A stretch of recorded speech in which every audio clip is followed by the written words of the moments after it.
नमस्कार साथियों, प्रगति क्लासेज में आपका हार्दिक स्वागत है। अपने राजस्थान के इतिहास के बारे में चर्चा कर रहे थे। राजस्थान के इतिहास में अपने चौहान वंश के बारे में चर्चा कर रहे थे। चौहानों में अपने शाकंभरी का चौहान पढ़ा, उसके बाद रणथंभौर का चौहान पढ़ लिया, उसके बाद अपने जालोर का जो चौहान वंश है वो भी अपने पूरा कम्प्लीटली पढ़ लिया है। आज अपने जो बचे कुचे चौहानों की जो शाखाएँ हैं उनके बारे में चर्चा करें। तो सबसे पहले आप पे नोट करना नाडोल का चौहान वंश, हेडिंग डालना नाडोल का चौहान वंश। नाडोल का चौहान वंश, नाडोल का चौहान वंश। देखो नाडोल जो है, नाडोल क्षेत्र जो है वर्तमान में जो वो नाडोल जो जगह है वो लगभग पाली में पड़ती है। तो अपने को ये ध्यान में रखना है, ये नाडोल चौहान वंश कहाँ का है, पाली का है। नाडोल चौहान वंश से, नाडोल चौहान वंश से पाली। अब आपको ये ध्यान में रखना है, दूसरा जो कंसेप्ट है, इनसे जो क्वेश्चन जो पूछता है वो लगभग वन लाइनर ही क्वेश्चन पूछता है। ये छोटे शाखाएं हैं, तो इसमें नाडोल चौहान वंश का जो संस्थापक है वो आपको ध्यान में रखना है। नाडोल में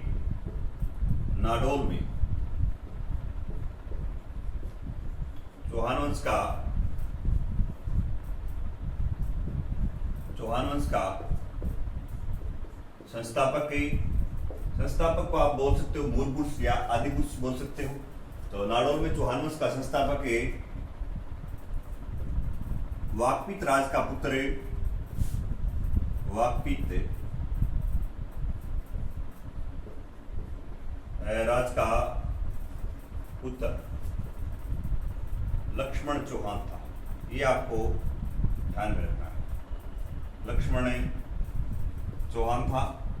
इसने ऐसा बताया जाता है कि लगभग 970 ईस्वी, आपको ये याद रखना, 970 ईस्वी में चौहान वंश से जो नाडोल के चौहान वंश की इसने नींव डाली थी। तो पहला कंसेप्ट हो गया।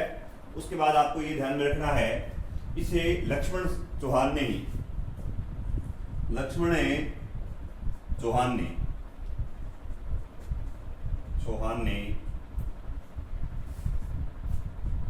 नाडोल दुर्ग बनवाया, नाडोल दुर्ग बनवाया। इसके बाद इस लक्ष्मण चौहान के जो उत्तराधिकारी हैं, अपने को ज्यादा ध्यान में रखना है इनको, बस ये लिख भले लो आप।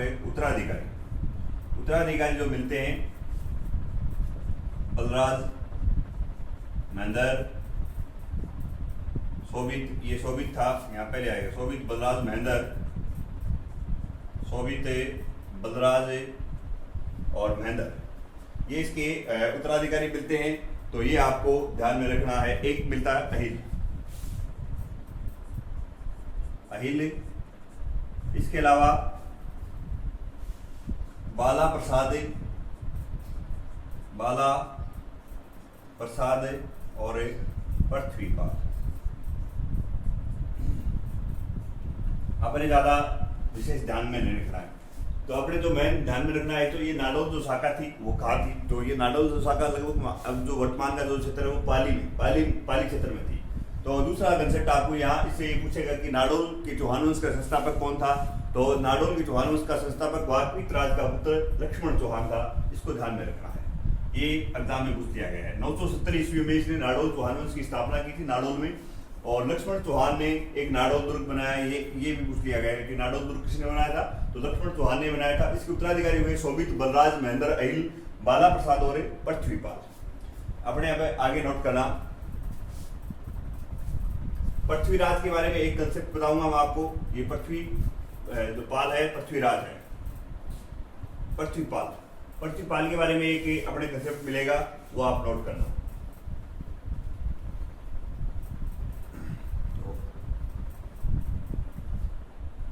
एक नोट करना, अहिल के बारे में कंसेप्ट मिलता है। अहिल जो इसका शासक था नाडोल का, आगे जो इसका उत्तराधिकारी बनता है अहिल शासक।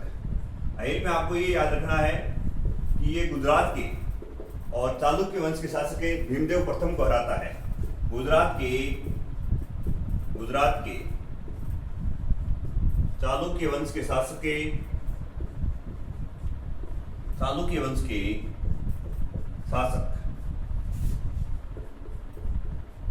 भीमदेव प्रथम को भीमदेव फर्स्ट को राय। दूसरा एक और ध्यान में रखना, पृथ्वीपाल जो मैंने बताया था, इस पृथ्वीपाल ने क्या किया था? पृथ्वीपाल ने ये भी गुजरात के चालुक्य वंश के शासक के गुजरात शासक कर्ण को हराया। गुजरात शासक के कर्ण को हराया। उसके बाद देखो 3 शासक और हुए जो उत्तरवर्ती शासक बोले जाते हैं। इस नाडोल के जो अंतिम शासक मानो आप, उत्तरवर्ती जो शासक हुए, उत्तरवर्ती शासकों में पहला नाम जो मिलता है, ये अंतिम शासक हैं इसके। एक तो मिलता है अलट। अलट को आप अलन भी बोल सकते हैं। क्या बोल सकते हैं? अलन बोल सकते हैं। इसके अलावा एक जो मिलता है वो मिलता है कल्लन। कल्लन मिलता है। तो ये आपको उत्तरवर्ती शासकों में ध्यान में रखना। एक मिलता है असराज। असराज ज्यादा अपने को गौर देने में इसमें ज्यादा जरूरत नहीं। ये असराज है। असराज जो है ऐसा बताया जाता है ये प्रथम शासक, नाडोल के चौहानों का प्रथम शासक है, जिसने और गुजरात के जो चालुक्य वंश के जो शासक हैं उनकी क्या इसने अधीनता स्वीकार कर ली थी। गुजरात के चालुक्य शासकों की अधीनता इसने स्वीकार की। चालुक्य शासकों की अधीनता स्वीकार की। अधीनता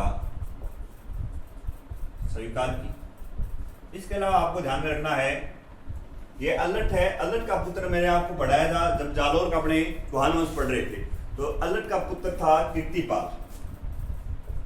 कीर्तिपाल कीर्तिपाल नाम से आपको समझ में आ गया। कीर्तिपाल या कीतु, जिसने 1181 में जालोर के चौहान वंश का क्या करेगा, ये 1181 में, और जालोर के चौहान वंश की क्या करता है, स्थापना करता है। इसका अलट का पुत्र था जो कीर्तिपाल और कीतु। दोबारा देखो, इनको ज्यादा देखने की ज्यादा जरूरत नहीं है आपको कि एग्जाम में जो पूछेगा प्रश्न तो नाडोल में वही पूछेगा लगभग, जो लक्ष्मण चौहान उसका संस्थापक पूछता है हर बार एग्जाम में। जो क्वेश्चन पूछे एक नाडोल दुर्ग का पूछा गया है। अहिल है। अहिल ने गुजरात के चालुक्य वंश के शासक है भीमदेव प्रथम को हराया है। पृथ्वीपाल ने गुजरात के शासक कर्ण को हराया। उसके बाद लास्ट के जो अंतिम शासक हुए असराज। असराज इस नाडोल के चौहानों का प्रथम शासक था जिसने गुजरात के चालुक्य शासकों की क्या कर ली थी, अधीनता स्वीकार कर ली थी। उसके बाद अलट का पुत्र था कीर्तिपाल या कीतु, जिसने जालोर में चौहान वंश की स्थापना की थी। जालोर के चौहानों का संस्थापक कौन था? कीर्तिपाल या कीतु, 1181 में। इसके बाद लास्ट मिलता है ये कल्लन। कल्लन वाला ये कंसेप्ट आपको ध्यान में रखना है। कल्लन आप हेडिंग डालना। कल्लन में जो इंपॉर्टेंट कंसेप्ट है ये आपको ध्यान में रखना है। कल्लन में आपको ये ध्यान में रखना है, ये जो कल्लन है, कल्लन ने 1205 ईस्वी में 1205 ईस्वी में जालोर के शासक उदय सिंह सोनगरा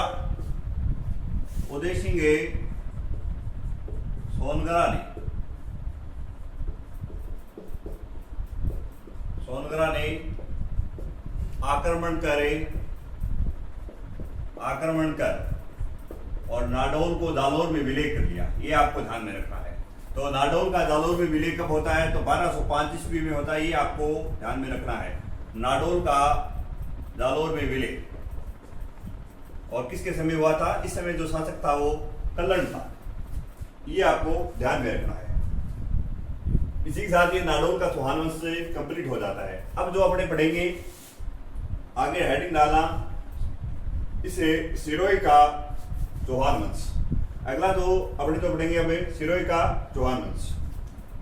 नोट करना, सिरोही का चौहान वंश। सिरोही का चौहान वंश। सिरोही में जो शाखा थी चौहानों की, वो शाखा थी देवड़ा शाखा थी। सिरोही में कौन से चौहान थे? सिरोही में शाखा देवड़ा। ये आपको ध्यान में रखना है। सिरोही के कौन से चौहान है? देवड़ा चौहान। दूसरा इसका जो संस्थापक है,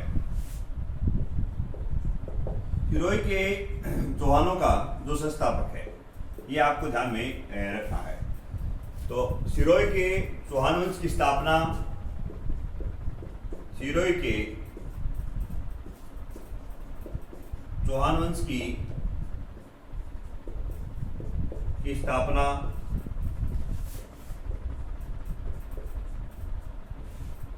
1311 ईस्वी में लुम्बा ने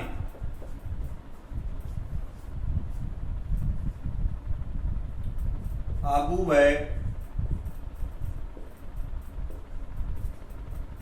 सिरोही में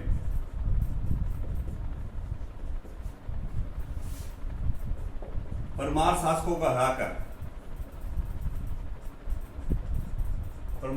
को हराकर की, ये आपको ध्यान में रखना है। तो सीधा आपको जो कंसेप्ट पूछेगा तो आबू और जो ये जो सिरोही में जो चंद्रावती है, आबू व चंद्रावती, ये आपको ध्यान में रखना है। चंद्रावती और आबू में ये जो सिरोही में है दोनों ही स्थान, तो परमार शासकों को हराकर इसने लुम्बा ने यहाँ सिरोही में देवड़ा चौहान वंश की नींव डाल दी है। तो आपसे सीधा यहाँ से प्रश्न पूछेगा कि सिरोही के चौहान वंश की स्थापना किसने की थी, तो आपको लुम्बा याद रखना है। सिर्फ लुम्बा और डेट याद रखनी है, दोनों दीजिए एग्जाम में पूछ ली गई है। सिरोही की चौहान वंश का संस्थापक कौन था, या सिरोही में चौहान वंश की नींव कब डाली गई थी, तो 1311 ईस्वी में। आपको इस संस्थापक की ध्यान में रखना है। और आबू और चंद्रावती के जो परमार शासक है उनको हराकर इसने यहाँ की नींव डाली थी। सिरोही के चौहानों की जो प्रारंभिक राजधानी थी, ये आपको ध्यान में रखना है, ये भी पूछ ली गई है। प्रारंभिक राजधानी चंद्रावती थी, चंद्रावती।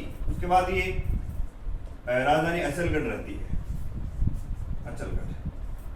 ये आपको ये एग्जाम में पूछ लिया गया है। तो दोनों कंसेप्ट एग्जाम में पूछे गए हैं कि सिरोही की चौहान वंश की स्थापना किसने की, तो वो आपको ध्यान में रखना। लुम्बा ने 1311 ईस्वी में की। सिरोही की प्रारंभिक राजधानी चंद्रावती थी, उसके बाद अचलगढ़ रही। आगे नोट करना, इस लुम्बा के और 5 पुत्र मिलते हैं, ये आपको ध्यान में रखना है। तो नाम ज्यादा ध्यान में नहीं रखने, इनमें जो इंपॉर्टेंट जो कंसेप्ट है लुम्बा के 5 पुत्रों का, वो मैं आपको बताता हूँ। लुम्बा के 5 पुत्र थे, जिनमें एक का नाम मिलता है कानड़ देव, एक का मिलता है सामंत सिंह, एक का सलखा, इसके अलावा एक रायमल मिलता है और एक तेज सिंह मिलता है। ये लुम्बा के 5 पुत्र थे, तेज सिंह, सामंत सिंह, सलखा, रायमल और कानड़ देव। तो इस रायमल का एक पुत्र था, वो आपको ध्यान में रखना है। रायमल के लुम्बा के 5 पुत्र थे, और लुम्बा के पुत्र का रायमल इसका पुत्र था लुम्बा का। तो रायमल के पुत्र शिभान, रायमल के पुत्र शिभान ने, ये आपको ध्यान में रखना है। रायमल के पुत्र शिभान ने 1405 ईस्वी में, शिभान ने 1405 ईस्वी में शिवपुरी नगर बसाया। ये एग्जाम में पूछ लिया गया है, शिवपुरी नगर बसाया। अब देखो, तो ये शिवपुरी नगर किसने बसाया है 1405 ईस्वी में? रायमल का पुत्र है शिभान, और रायमल किसका पुत्र था? लुम्बा का पुत्र था। लुम्बा के 5 पुत्र थे, जिनमें एक रायमल था, रायमल का पुत्र शिभान। शिभान ने 1405 ईस्वी में कौन सा नगर बसा दिया? शिवपुरी नगर बसाया। ये आपको ध्यान में रखना है। उसके बाद नोट लगा के लिखना आपके,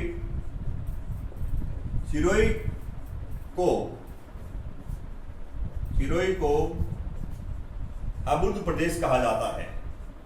ये आप ध्यान में रख लेना भी, सिरोही को अबुर्द प्रदेश कहा जाता है। ये पूछ लिया गया एग्जाम में।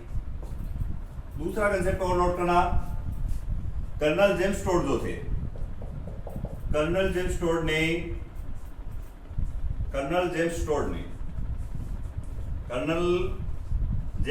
ने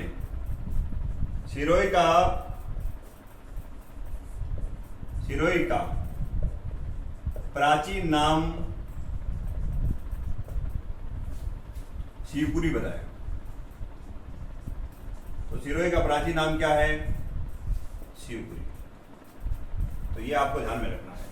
सिरोही को अबुर्द प्रदेश कहा जाता है। कर्नल जेम्स टोड ने सिरोही का जो प्राचीन नाम बताया वो शिवपुरी बताया। ये दोनों आपको ध्यान में रखने, दोनों एग्जाम में पूछे गए प्रश्न हैं।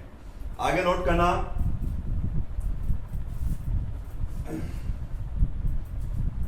इस सिभान का पुत्र था सहसमल, जिसने 1425 ईस्वी में सिरोही को बसाया था। ये आपको ध्यान में रखना है। सिरोही किसने बसाई थी? सहसमल ने बसाई थी। तो ये आपको नोट करना। सिभान के पुत्र एक सहसमल ने सिभान का पुत्र सहसमल ने, ये भी एग्जाम में पूछ लिया गया है, सहसमल ने 1425 ईस्वी में सिरोही बसाया। इंपॉर्टेंट कंसेप्ट है, पूछेगा आपसे सीधा डायरेक्ट पूछ लेगा कि सिरोही किसने बसाया था, तो सहसमल ने बसाया था। कब बसाया था? 1425 ईस्वी में बसाया था। सिभान का पुत्र था सहसमल। आगे नोट करना, इसी में अपने जो पढ़ेंगे आगे 1451 में ऐसा बताया जाता है, 1451 ईस्वी में, इस समय मेवाड़ का जो शासक था वो महाराणा कुंभा था। 1451 ईस्वी में महाराणा कुंभा ने और इस सहसमल पे आक्रमण किया था। महाराणा कुंभा ने आक्रमण किया और आक्रमण करके आबू व सिरोही को अपने अधिकार में कर दिया।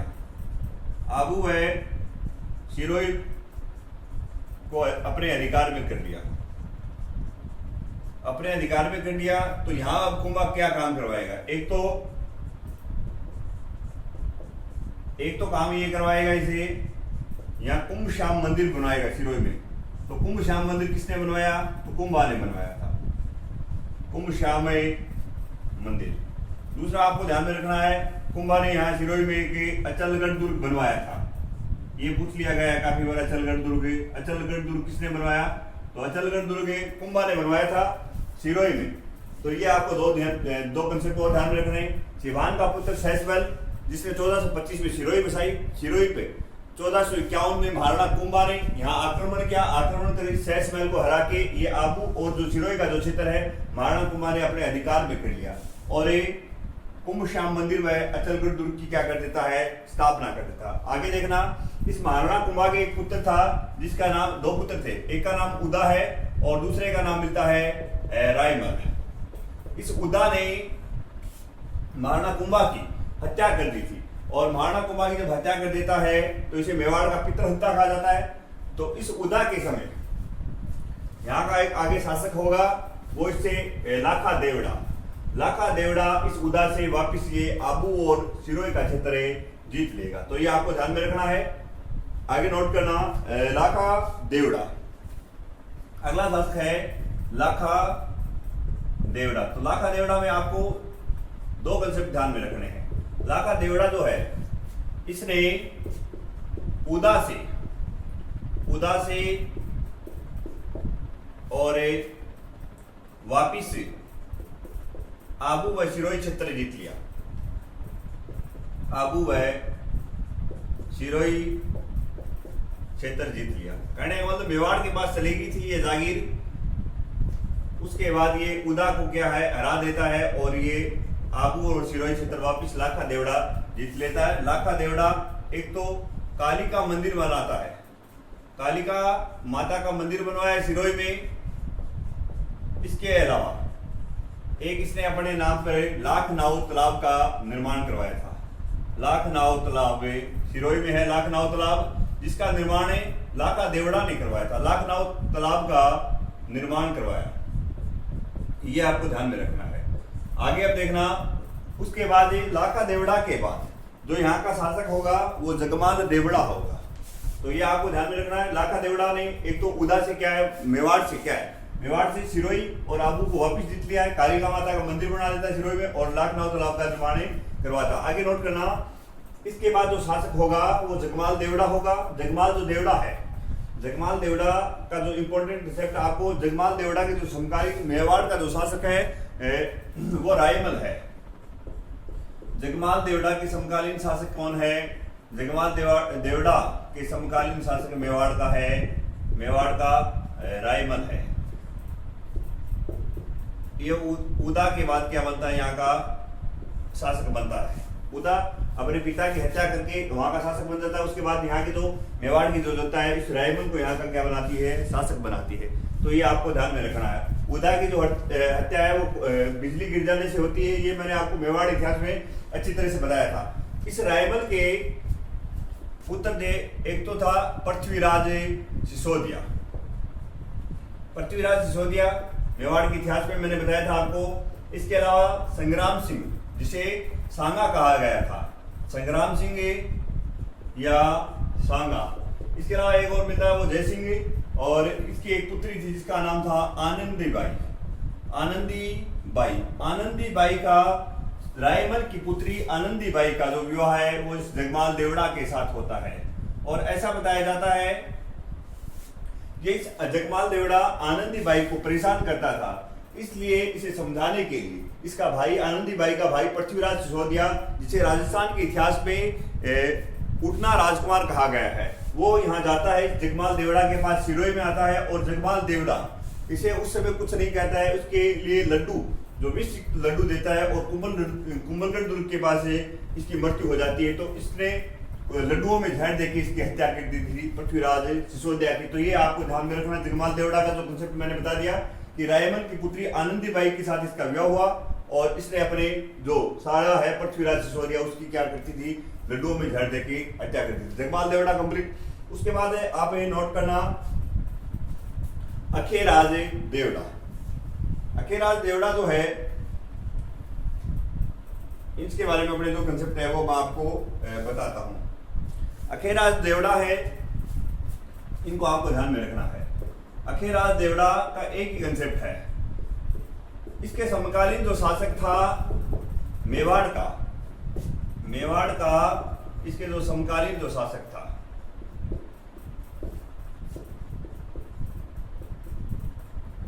मेवाड़ का समकालीन जो शासक था, तो खानवा के युद्ध में 1527 ईस्वी में, खानवा के युद्ध में समकालीन शासक है इसका सांगा है। तो सांगा और बाबर के मध्य युद्ध होता है 1527 में खानवा के युद्ध में। और राणा सांगा की सैन्य सहायता किसने की, ये प्रश्न एग्जाम में आ चुका है। तो सैन्य सहायता सिरोही का जो अखेराज देवड़ा है वो करता है। 1527 में खानवा के युद्ध में राणा सांगा की जो सैन्य सहायता किसने की थी, अखेराज देवड़ा ने की थी। ये आपको ध्यान में रखना है। आगे नोट करना सुरता देवड़ा। अखेराज देवड़ा के बाद जो शासक बनेगा वो बनेगा सुरता देवड़ा। सुरता देवड़ा का एक कंसेप्ट आपको याद रखना है। इसने बीकानेर के जो राठौड़ शासक रायमल के दबाव में आकर और अकबर की अधीनता स्वीकार की थी सुरता देवड़ा। देखो सुरता देवड़ा का आपको एक ही कंसेप्ट ध्यान में रखना है। सुरता देवड़ा जो है, सुरता देवड़ा ने रायमल के, बीकानेर के राठौड़ शासक थे रायमल के दबाव में आकर और अकबर की अधीनता स्वीकार कर ली। अकबर की अधीनता स्वीकार कर ली। अगला कंसेप्ट आपको ध्यान में रखना है। सुरता देवड़ा के बाद में अंतिम शासक यहाँ का सिरोही का होगा शिव सिंह। ये आपको ध्यान में रखना है। तो सिरोही का अंतिम शासक है शिव सिंह देवड़ा। सिरोही का अंतिम शासक ये हो गया। इसने 1823 ईस्वी में अंग्रेजों के साथ सहायक संधि कर ली थी। ये आपको ध्यान में रखना है। 1823 ईस्वी में अंग्रेजों से सहायक संधि की। सहायक संधि की। इसमें जो कंसेप्ट मिलता है, ये राजस्थान की क्या है, अंतिम संधि मानी जाती है। ये आपको ध्यान में रखना है। ये राजस्थान की अंतिम सहायक संधि थी। ये राजस्थान की अंतिम सहायक संधि थी।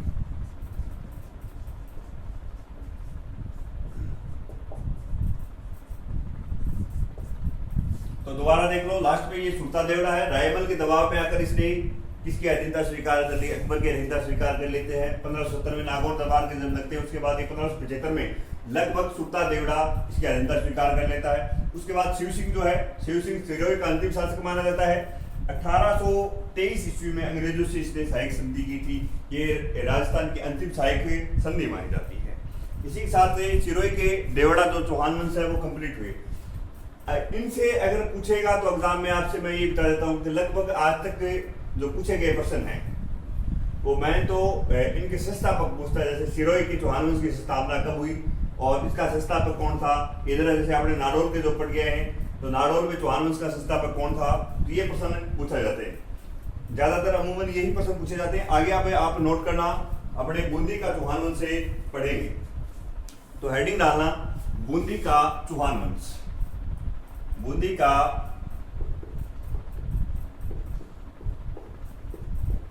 चौहान वंश, बूंदी का चौहान वंश। एक तो इसमें याद रखना आपको, इसमें जो याद रखना देवी सिंह हाड़ा ने इसमें बूंदी में चौहानों की स्थापना करता है। तो यहाँ जो चौहानों की जो शाखा थी वो थी हाड़ा चौहान थे। यहाँ बूंदी में कौन से चौहान थे, हाड़ा चौहान थे। संस्थापक इसका बूंदी के जो हाड़ा जो चौहान है उनका जो संस्थापक था देवी सिंह हाड़ा था। देवी सिंह हाड़ा, देवी सिंह हाड़ा ने 1841 ईस्वी में और बूंदी में चौहान वंश की हाड़ा चौहान वंश की नींव डाली। आगे नोट करना, बूंदी का नाम, बूंदी का नाम बूंदा मीणा के नाम पर पड़ा, बूंदा मीणा के नाम पर पड़ा। अगला जो कंसेप्ट नोट करना है इसमें आप 1569 ईस्वी में, 1569 ईस्वी में अकबर ने बूंदी शासक और सुरजन सिंह हाड़ा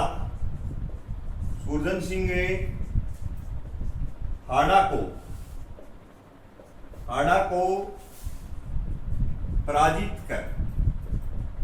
पराजित करे राव हाड़ा की उपाधि प्रदान की थी। उपाधि प्रदान की, ये आपको ध्यान में रखना है। तो ये राव राजा की उपाधि देता है इसको, राव राजा की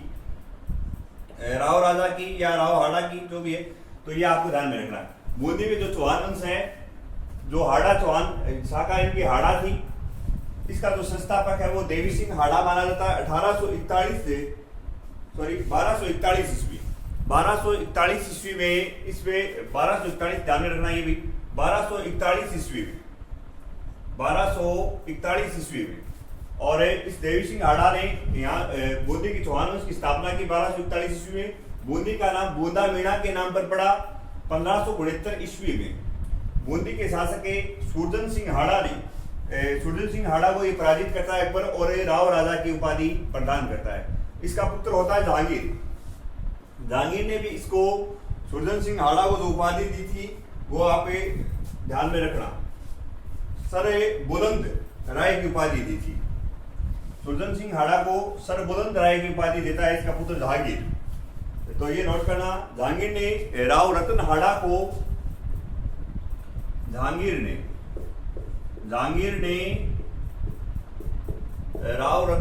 को राव की उपाधि किसने दी, अकबर ने राव रतन हाड़ा को सर राय की उपाधि प्रदान की, सर राय की उपाधि प्रदान की। ये आपको ध्यान रखना है। आगे देखना, एक मुगल शासक था जिसका नाम फरकुश शेर मिलता है। मुगल शासक जिसका नाम मिलता है फर्रुखसियर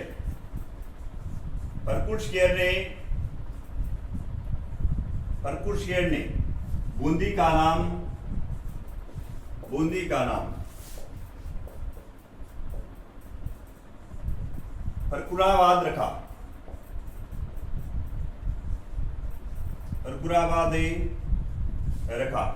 इसके अलावा एक आपको याद रखना है, कुंभाकालीन जो रणकपुर प्रसिद्धि हुई, कुंभाकालीन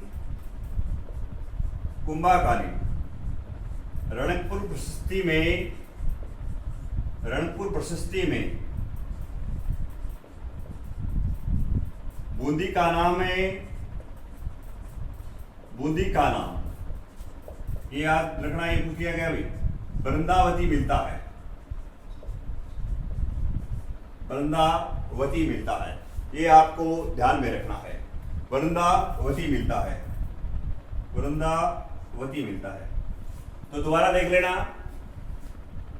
बूंदी में जो चौहान वंश है, बूंदी में चौहानों की हाड़ा शाखा थी 1241 ईस्वी में। कौन सी ईस्वी में? 1241 ईस्वी में। इसका जो संस्थापक था वो देवी सिंह हाड़ा था, जिसने इसमें बूंदी की जो स्थापना करता है। उसके बाद एक कंसेप्ट और आपको ये ध्यान में रखना है कि अकबर ने 1573 ईस्वी में यहाँ के बूंदी के जो शासक सुरजन सिंह हाड़ा हुए थे, उनको पराजित कर वहां उनको उपाधि थी राव राजा की, और उसके पुत्र जहांगीर राव रतन हाड़ा को सर राय की उपाधि प्रदान करता है। उसके अलावा मुगल शासक फर्रुखसियर हुए, उसने बूंदी का नाम रखा फर्रुखाबाद, और कुंभाकालीन जो रणकपुर प्रसिद्धि है उसमें बूंदी का नाम मिलता है वृंदावती। ये आपको ध्यान में रखना है। और एक कंसेप्ट और नोट करना, इस बूंदी के चौहान वंश में आप राजस्थान में आंतरिक मामलों के हस्तक्षेप में मराठों ने जो आंतरिक मामलों में मराठों ने सर्वाधिक जो हस्तक्षेप किए थे वो बूंदी में किए थे। तो ये आपको ध्यान में रखना है। राजस्थान में आंतरिक मामलों में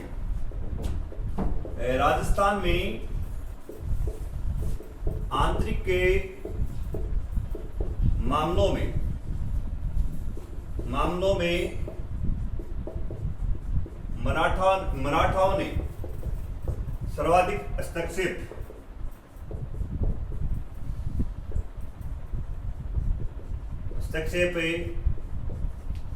बूंदी में किए। ये आपको ध्यान में रखना है, बूंदी में किए। इसके अलावा और आपको एक कंसेप्ट और ध्यान में रखना है, इसे बूंदी में इस वंश का जो शासक विष्णु सिंह है, उसने 1818 में इस वंश का शासक है विष्णु सिंह ने 1818 ईस्वी में और अंग्रेजों से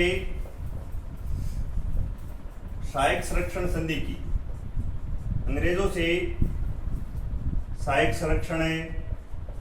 संधि की, ये आपको ध्यान में रखना है। तो ये जो मराठों के जो आंतरिक हस्तक्षेप है, ये आपको पता है कि राजस्थान में आंतरिक मामलों में सर्वाधिक जो हस्तक्षेप करते थे वो बूंदी में करते थे। इन मराठों को निकालने के लिए हुड्डा सम्मेलन हुआ था, वो 1734 में हुआ था, वो इसी के लिए हुआ था। तो ये सर्वाधिक जो हस्तक्षेप कहाँ करते थे, बूंदी में करते थे मराठे। और इस वंश का जो शासक विष्णु सिंह हुआ, उसने 1818 ईस्वी में अंग्रेजों के साथ क्या की थी, सहायक संरक्षण संधि की थी। अब आप ये नोट करना, कोटा का चौहान वंश, बूंदी के चौहान वंश के बाद में कोटा का चौहान वंश आपको नोट करना है। भाई कोटा का चौहान वंश है। कोटा के चौहान वंश में आपको ज्यादा ध्यान में नहीं रखना कुछ भी। एक तो ये याद रखना है, कोटा में शाखा कौन सी हुई थी, वही हाड़ा शाखा हुई थी। एक तो ये याद रखना है, कोटा में शाखा कौन सी हुई, हाड़ा शाखा हुई थी, हाड़ा चौहान हुई। संस्थापक इसका माधव सिंह मिलता है। संस्थापक जो मिलता है वो माधव सिंह है। माधव सिंह ने 1631 में और इसकी स्थापना करता है। मुगल शासक शाहजहां थे, ये नोट करना, मुगल शासक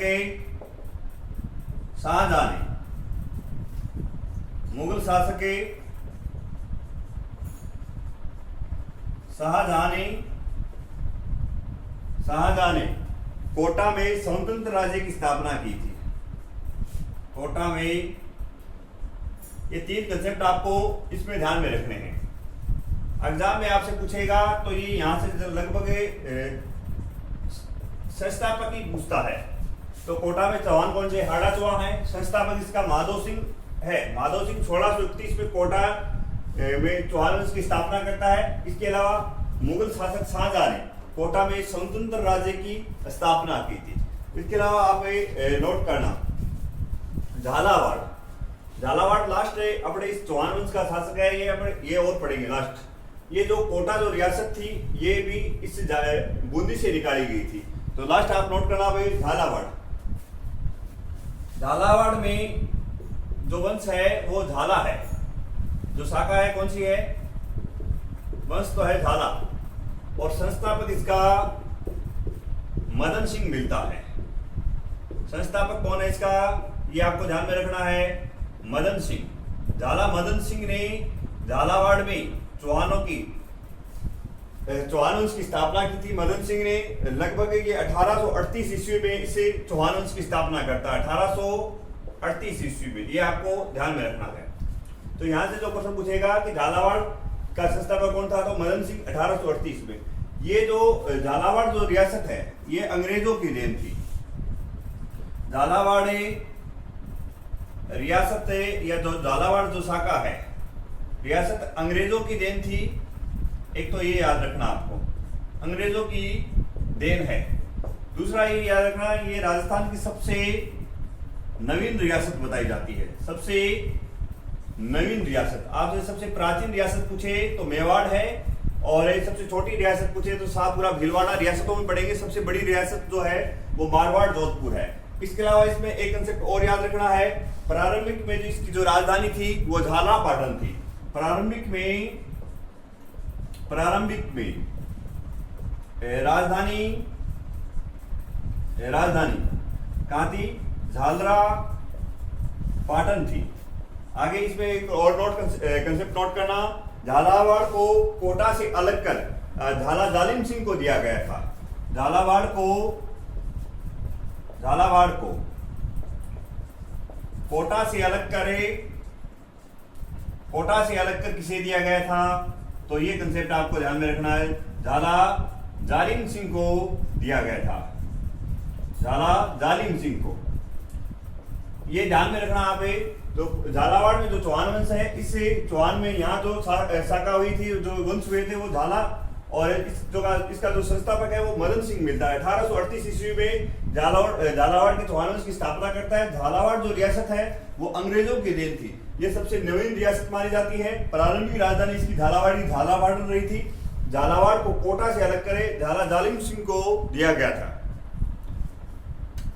धन्यवाद साथियों।